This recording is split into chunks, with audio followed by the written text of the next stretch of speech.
할렐루야. 좋으신 하나님께 영광 감사 올려드립니다. 3월 첫 주일 말씀 묵상입니다. 오늘은 히브리서 11장 32절 38절 말씀, 또 누가복음 7장 11절부터 17절 말씀까지를 묵상합니다. 기도하겠습니다. 영광을 하나님께 올려드립니다. 하나님께서 주의 백성들의 드리는 예배를 흠양하시고 사모하는 모든 영혼들을 하나님께서 응답하여 주시기를 원합니다. 예배를 통한 응답이 사모하는 백성들에게 임하게 하시고, 주의 보혈을 의지합니다. 우리의 모든 죄와 허물을 사하시옵소서. 주의 이름을 의지합니다. 하나님의 선하심과 인자하심대로 우리 가운데 함께 하시고 응답하시기를 원합니다. 종을 낮추시고 겸손하게 하시고 오직 말씀의 도구만 되게 하옵소서. 믿음 있는 자를 찾아보기 힘든 시대 속에 우리가 있습니다. 믿음은 들음에서 난다 말씀하셨사오니 오직 하나님의 말씀만 능력 있게 선포되어지는 귀한 시간 되기를 원합니다. 눈을 열고 마음을 열고 귀를 열어 주시기를 원합니다. 예수님의 이름으로 사모하며 기도합니다. 아멘. 자, 히브리서 11장 32절로 38절을 읽어보시고요. 누가복음 7장 11절 말씀입니다. 그 외에 예수께서 나인이란 성으로 가실새 제자와 많은 무리가 동행하더니 성문에 가까이 이르실 때 사람들이 죽은 자를 메고 나오니 이는 한 어머니의 독자요 그 어머니는 가부라. 그 성에 많은 사람도 그와 함께 나오거늘 주께서 가부를 보시고 불쌍히 여기사 울지 말라 하시고 가까이 가서 그 관에 손을 대시니 맨 자들이 서는지라. 예수께서 이르시되 청년아 내가 네게 말하노니 일어나라 하시매 죽었던 자가 일어나고 말도 하거늘 예수께서 그를 어머니에게 주시니 모든 사람이 두려워하며 하나님께 영광을 돌려 이르되 큰 선지자가 우리 가운데 일어나셨다 하고 또 하나님께서 자기 백성을 돌보셨다 하더라. 예수께 대한 이 소문이 온 유대와 사방에 두루 퍼지니라. 아멘. 여러분 히브리서 11장 35절 말씀 보면 여자들은 자기의 죽은 자들을 부활로 받아들이기도 하며 이렇게 말하고 있습니다. 믿음의 사람들을 우리가 쭉 살펴보고 있는데요. 여기에 해당하는 인물은 구약에 누가 있습니까? 사렙다 가부가 있죠.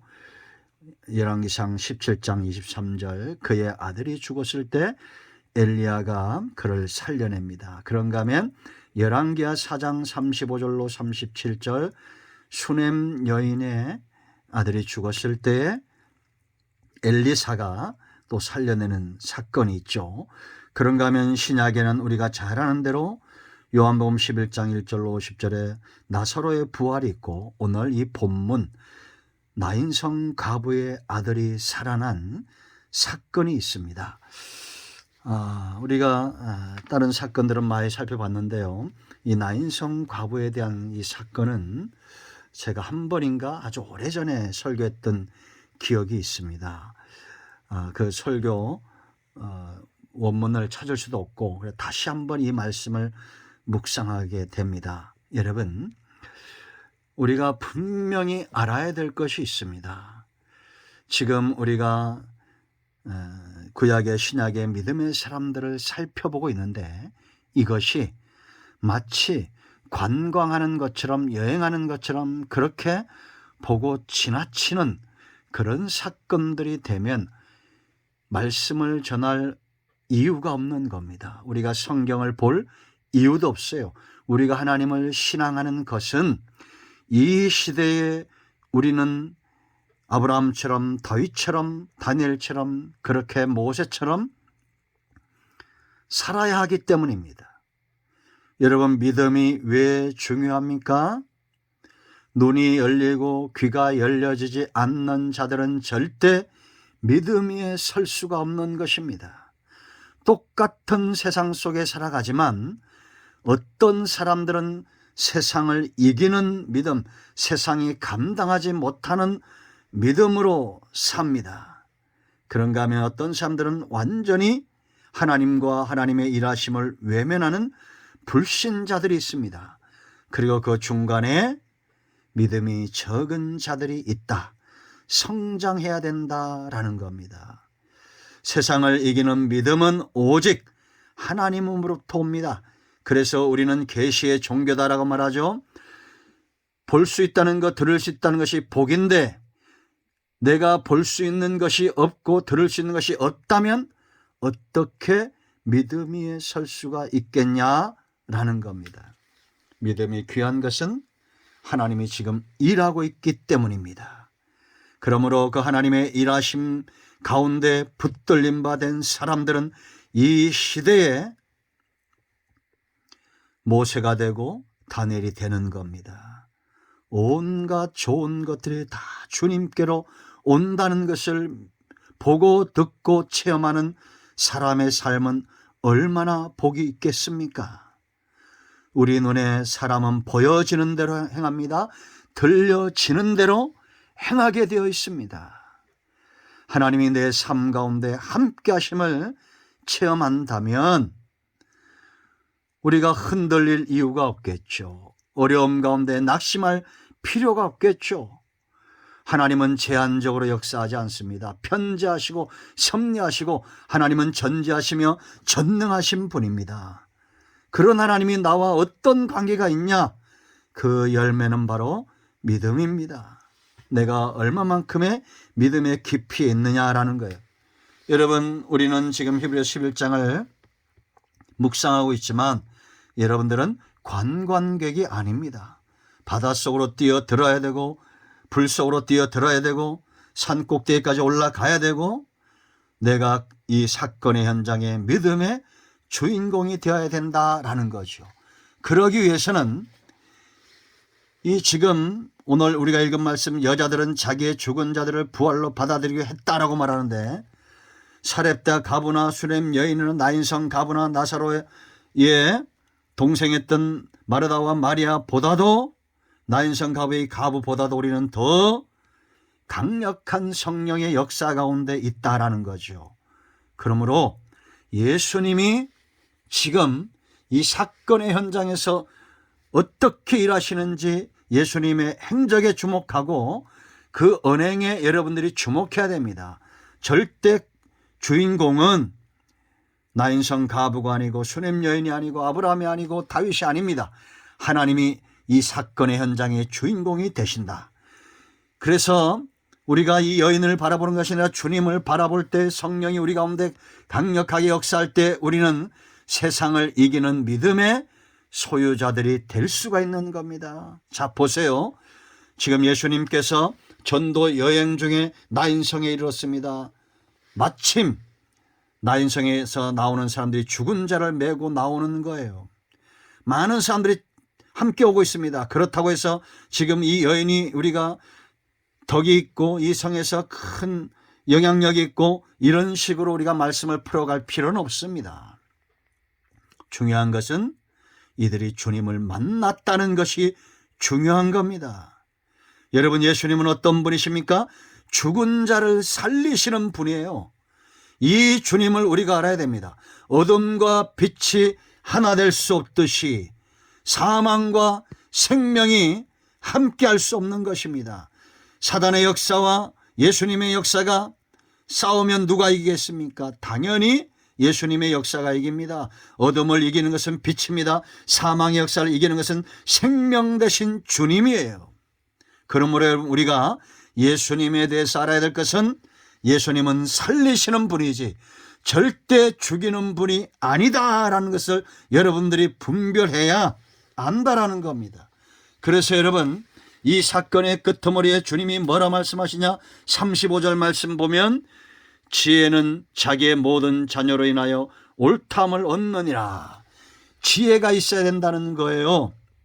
왜 예수님이 이 사건을 이야기하느냐? 나인성 과부와 사건과 관련해서 이제 우리가 앞으로 보겠지만 이 반응입니다. 어떤 사람들은 오히려 예수님을 더 박해하고 예수님에 대해서 우리가 여러분 이미 요한복음을 살펴봤지만 분명히 나누어지잖아요. 예수님께서 빛으로 역사할 때 어둠은 더 강력하게 도전해 옵니다. 그러나 물러가죠. 이 바리새인들과 율법사들이 하는 이 행위들을 예수님은 뭐에 비했느냐? 32절 말씀 보면 비유하건대, 자 31절부터 보세요. 또 이르시되 이 세대 사람들을 무엇으로 비유할까? 예수님이 지금 한마디로 화가 나신 겁니다. 비유하건대 아이들이 장터에 앉아 서로 불러 이르되 우리가 너희를 향하여 피리를 불어도 너희가 춤추지 않고 우리가 곡하여도 너희가 울지 아니했다 함과 같으니라. 동조하지 않는다는 거예요. 세례 요한을 욕하다가 예수님이 나오니까 이제는 예수님을 탐욕의 사람으로, 세리와 죄인의 친구로 또 비난하고 비방하는 겁니다. 이런 경우 우리가 많이 보죠. 세례 요한을 욕하던 사람이 이제 예수님 앞에서는 또 예수님을 비난하고 비방하고 세례 요한은 또 좋게 말하고 하는 이 귀신의 역사다라는 겁니다. 사단의 역사입니다. 여러분, 우리가 분명히 분별할 것은 잘 알아야 됩니다. 지금 세상은 온통 어둠들이 몰려오고 있죠. 이단과 우상숭배자들이 왜 이렇게 많아집니까? 그러나 이럴 때일수록 빛은 더 찬란히 빛나는 거예요.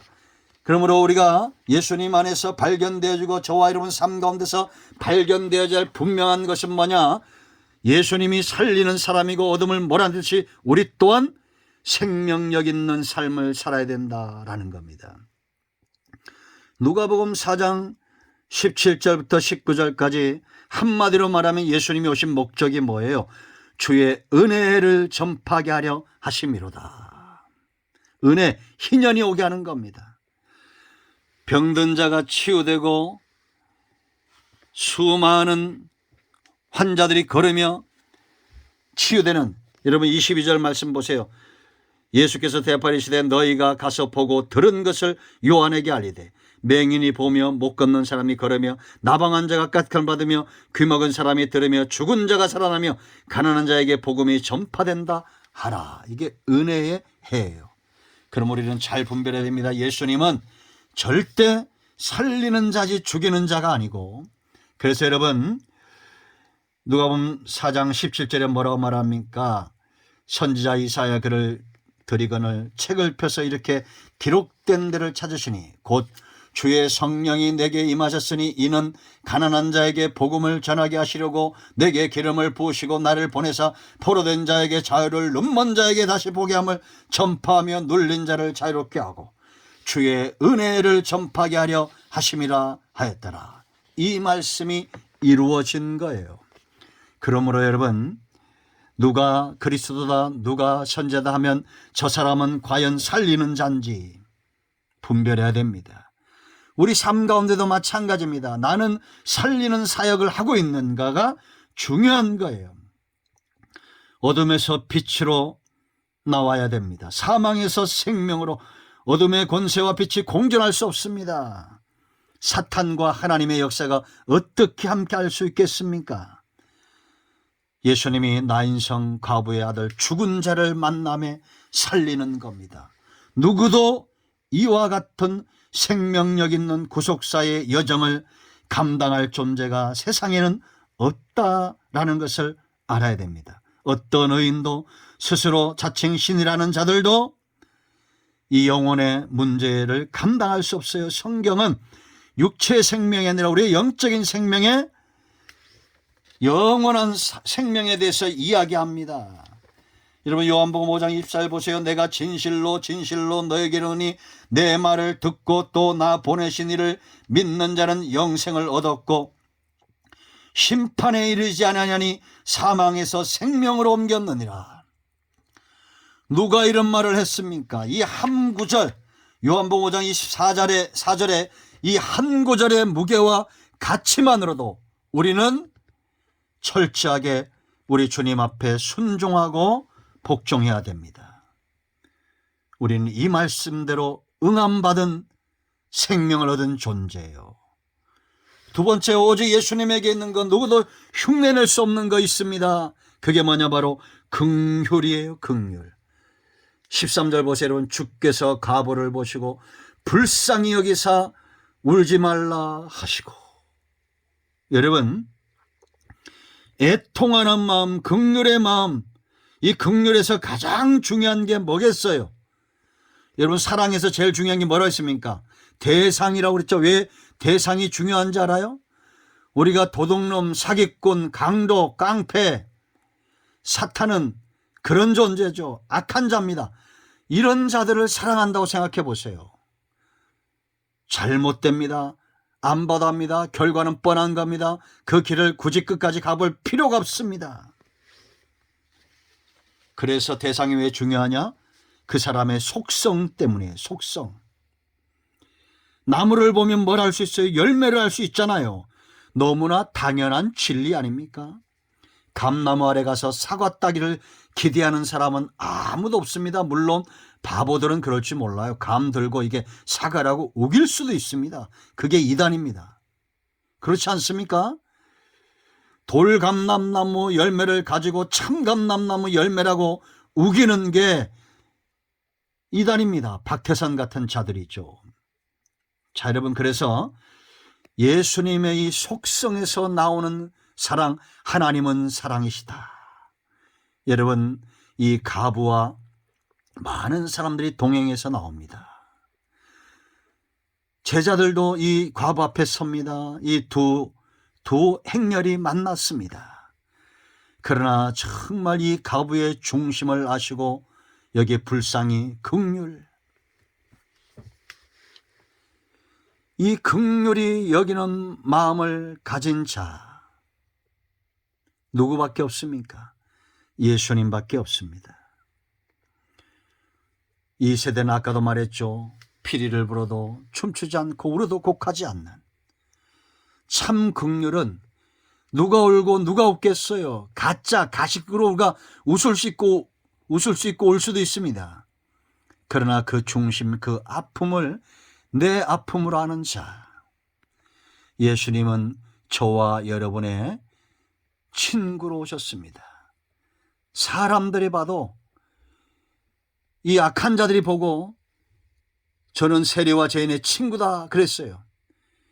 그들이 빈정거리며 한 말이지만 옳지요. 예수님 입장에서 옳은 거 아닙니까? 세리의 그 중심을 아시고 친구가 되시고, 창녀나 죄인이나 이런 사람들의 그 아픔 한 구석을 아는 거예요. 그러나 완악한 자들은 어떻습니까? 똑같은 죄인임에도 비난하고 비방합니다. 제가 여러분, 선거할 때 우리 성도들에게 누구 찍으란 말은 못해도 우리는 뭘 봐야 되느냐에 대해서 분명히 말했습니다. 사람은 도덕성을, 성도는 사람들을 평가할 때 도덕성, 윤리성을 가지고 평가하면 안 됩니다. 그 잣대에 통과할 사람은 저와 여러분 가운데 아무도 없어요. 우리는 영적인 것을 봐야 됩니다. 사탄이 어떻게 역사하고 있는지, 그런 것들에 우리가 주목하고 있어야 돼요. 하나님 앞에 온전한 사람이 누가 있겠습니까? 여러분, 이런 긍휼함의 마음, 우리가 주님 앞에 나아가서 마태복음 11장 28절로 3절에 들어 수고하고 무거운 짐을 다 내려놓고 주님의 멍에를 메고 배워야 됩니다.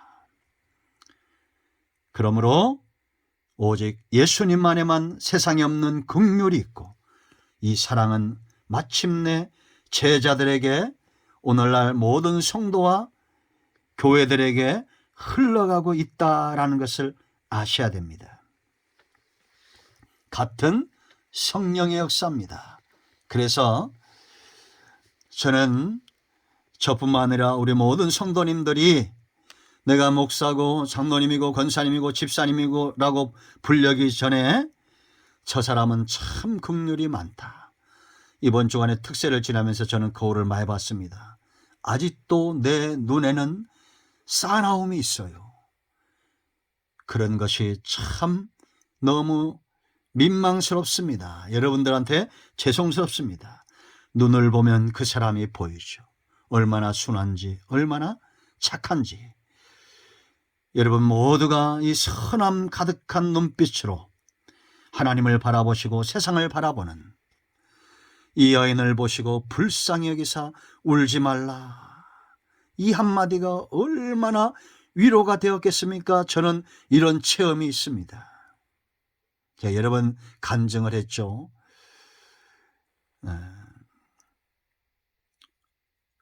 하나님께서 주셨던 그 음성들, 하나님이 당신을 사랑합니다. 그 한마디가 많은 사람들에게 위로가 되는 것을 보았습니다. 여러분, 우리는 절대 이것이 거짓말이 아니기 때문에 만나는 사람들마다 복음을 전할 때 이 사랑을 가장 많이 이야기해야 돼요. 하나님이 이 가정을 사랑합니다. 하나님이 당신을 사랑합니다. 하나님이 당신의 자녀들을 사랑합니다. 오직 하나님께만 있는 사랑이고 우리는 이 사랑의 메신저입니다. 통로가 되어야 됩니다. 세 번째, 예수님에게 있는 것이 있어요. 바로 권세입니다. 권세. 이 권세가 왜 중요하냐? 14절에 권세가 나타날 때 16절에 사람들은 두려워하고 하나님께 영광을 돌리고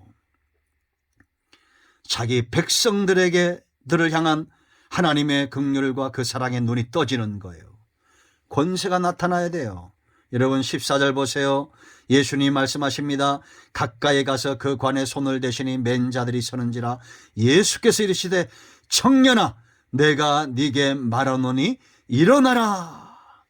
내가 네게 말한다 일어나라. 여러분 역사상 어떤 위인도 어떤 의인도 이런 말을 한 적이 없습니다. 오직 예수님 외에는 없어요. 왜냐? 하나님으로부터 권세를 위임받으셨기 때문입니다. 마태복음 18장 18절 세상과 땅의 모든 권세를 내게 주셨다라고 분명히 말합니다. 그리고 이 권세가 제자들에게 위임되어 그렇다 해서 우리가 내가 말하노니 청년아 일어나라 이렇게 말하면 안 됩니다. 예수 그리스도의 이름의 권세를 사용해야 돼요. 은과 금은 내게 없거니와 내게 있는 것을 네게 주노니 곧 나사렛 예수 그리스도의 이름으로 일어나 걸으라. 중세시대 교부였던 토마스 아퀴나스가 교황청을 방문했습니다. 교황을 만났어요. 교황을 만나는데 각국에서 각 지방에서 수많은 은금 보화 폐물이 들어오기 시작합니다. 그때 교황이 말합니다. 베드로는 말하기를 은과 금이 없다고 했는데 우리는 이렇게 많이 가지고 있습니다. 얼마나 성경을 안 읽는 묵상하지 않는 교황이었는지. 그때 토마스 아퀴나스가 말합니다. 은과 금은 우리에게 있는데 과연 나사렛 예수 그리스도의 이름의 능력은 어디에 있습니까? 우리를 향한 도전의 말씀입니다. 여러분 묻습니다. 무엇을 원하십니까? 은과 금을 원하십니까? 나사렛 예수 그리스도의 이름을 원하십니까? 은도 원하고 금도 원하고 그 이름도 원한다고 그렇게 말하지 마세요. 오직 예수님과 그 이름에 붙들림 받은 우리 모두가 되기를 축원드립니다. 부활을 불신하는 시대입니다. 그러나 성도들에게는 이 부활의 신앙, 예수님을 만났기 때문에 우리 속에 이 부활의 신앙, 이 믿음이 견고해진 겁니다. 부활을 믿지 못하는 세상이 감당할 수 없는 부활에 대한 믿음과 신앙을 갖는 우리 모두입니다. 여러분 모두를 축복합니다. 기도합니다. 예수님의 이름을 의지하여 기도합니다. 이 말씀대로 되게 하여 주시옵소서. 우리 가운데 마음이 상한 자, 병든 자 치유하시고 회복시켜 주시기를 원합니다. 예수님의 이름으로 사모하며 축복하며 치유하며 기도합니다. 아멘. 할렐루야. 이제는 우리 주 예수 그리스도의 은혜와 하나님 아버지의 큰 사랑과 성령의 위로교통 충만 치유 회복하심의 역사가 성전을 찾아 예배하고 영상으로 예배하는 모든 주의 백성들 위해 이제로부터 영토록 함께 있을지어다. 아멘. 할렐루야. 응답되었습니다. 아멘.